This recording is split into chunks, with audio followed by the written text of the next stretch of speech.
Hey everybody, welcome to Movie Time. I'm Sean. So we start off this week's episode with some very shocking, somber, and sad news. It was found out Monday evening that Robin Williams has passed away at the age of 63. He was found in his Northern California, San Francisco Bay Area home by his assistant. It appears to be asphyxiation as well as a cut on his arm that caused his death. And with this news, it is a big blow to the, I guess you could just say, world in general.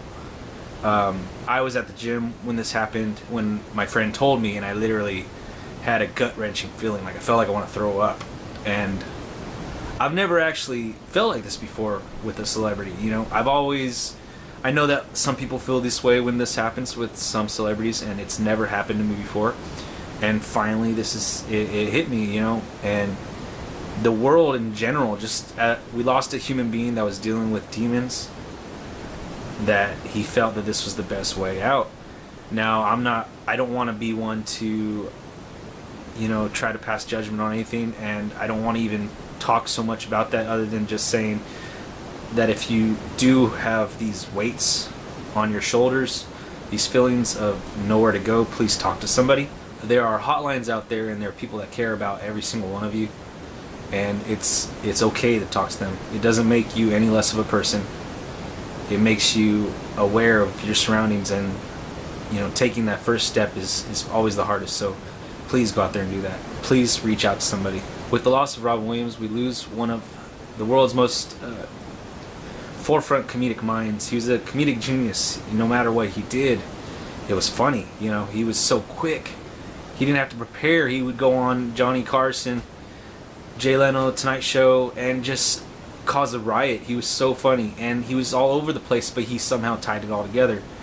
He was able to just make other comedians be in awe of him, and it's amazing what he did. He brought so much joy to people's lives, to my life, and that's why I actually get choked up about him being gone now. I remember him when I was younger, starting out on Mork and Mindy. I remember him from Popeye. Popeye was probably my first, like, whoa, that's Robin Williams. And it went on to Aladdin, Mrs. Doubtfire, The Birdcage. The list goes on and on. He was able to win Grammys for his spoken word comedic albums. He was able to win Golden Globes for some of the roles he played in his movies. He actually was nominated, I think, 3 times for lead actor for the Oscars, and won his Oscar for supporting actor. But most importantly, from all the stories that I've been reading over the past week, the consensus that I get from people that were around him was that he was a kind and generous man. I read a story this morning regarding Lisa Jacob, his 14-year-old co-star in Mrs. Doubtfire. In this story, she talked about how kind and generous he was. Though they've been distant and, you know, not kept in communication, she still feels heavy grief. A lot of grief and very sadness for losing a guy like this of his magnitude. She said in the story that when she was filming Mrs. Doubtfire, she actually was kicked out of school. Her high school couldn't deal with the long time away, the workload difference, and her teachers didn't want to deal with it, so they kicked her out of high school. When Robin saw that she was sad at work the next day, he asked her what was wrong, and he confided in her, consoled her, and the next day he came back to her with a letter and said, give this to your your school. The letter reads as, I have spent the past 3 months working on Mrs. Doubtfire with Lisa Jacob. I found Lisa to be a bright, inquisitive, and eager to learn young lady. She's charming and a delight. A student of her caliber and talent should be encouraged to go out in the world and learn through her work. She should also be encouraged to return to the classroom when she's done, to share those experiences and motivate her classmates to soar to their own higher achievements. Lisa also should not be denied the social learning experiences that come with high school and being a teenager. I respectfully request that you reconsider your policy and allow Lisa the opportunity to work and attend school. She's an asset to any classroom. Best regards, Robin Williams. The thought that somebody like Robin Williams would take time out of his day to be so kind and do something like this for somebody that means so much to them, it just shows you what kind of person he was.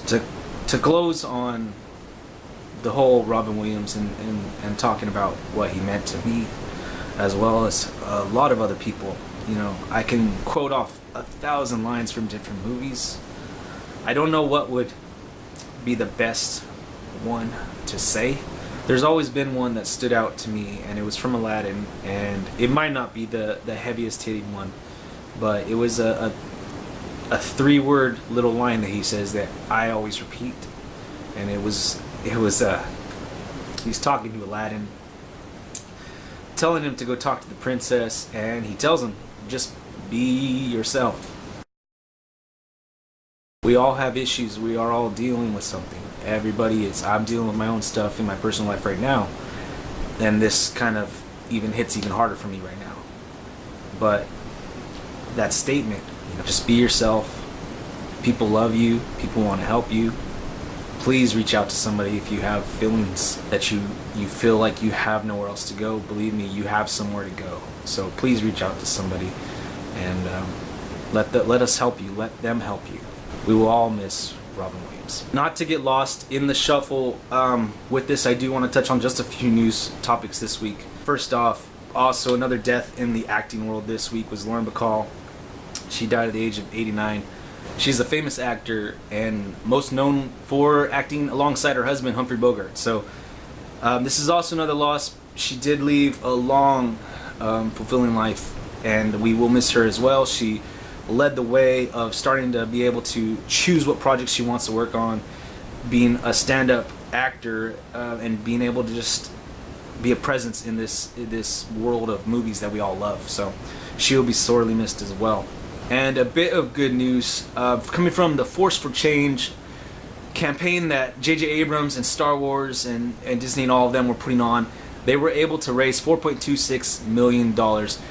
That's great. This money's going to good causes, and I'm just happy that all of us fans of Star Wars and just good people in general were able to reach out and you know, help this cause. The winner of the contest was actually notified on video.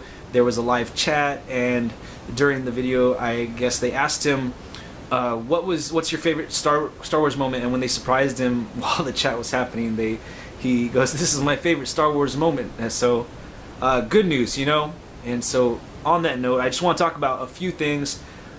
There was one trailer this week that caught my attention, and it usually doesn't catch my attention when this actor's in it, but Johnny Depp has a new movie coming out called Mortdecai, and I think this one has the opportunity to refresh my opinion of Johnny Depp, I hope. So it looks pretty interesting. He looks like a Mr. Magoo type character, and or the man who knew too little. It looks pretty interesting, but he has a lot of good supporting characters around him in this film. It looks interesting.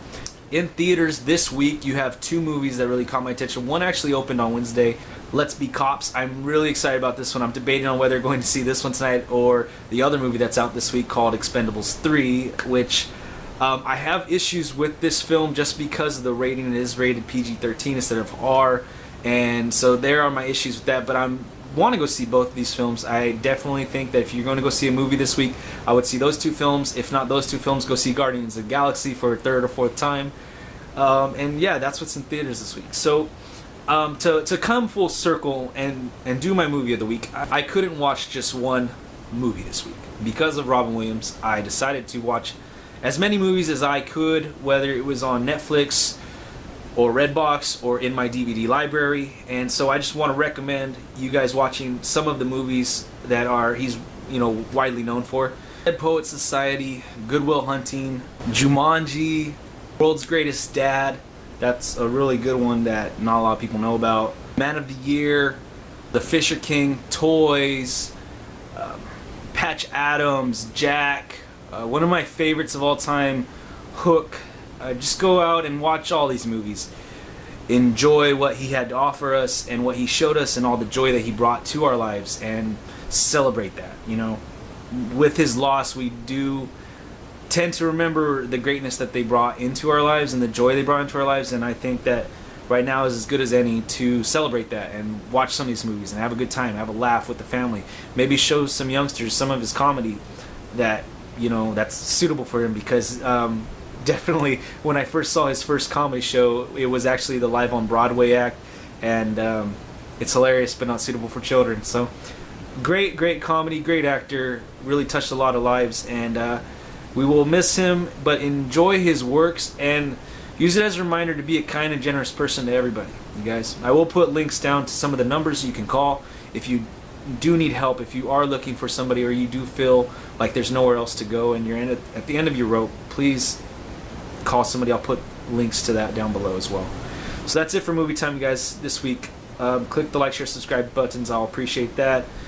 Let's leave some comments down below. Let's have a great conversation. Tell me your favorite Robin Williams movie. We'll see you next time.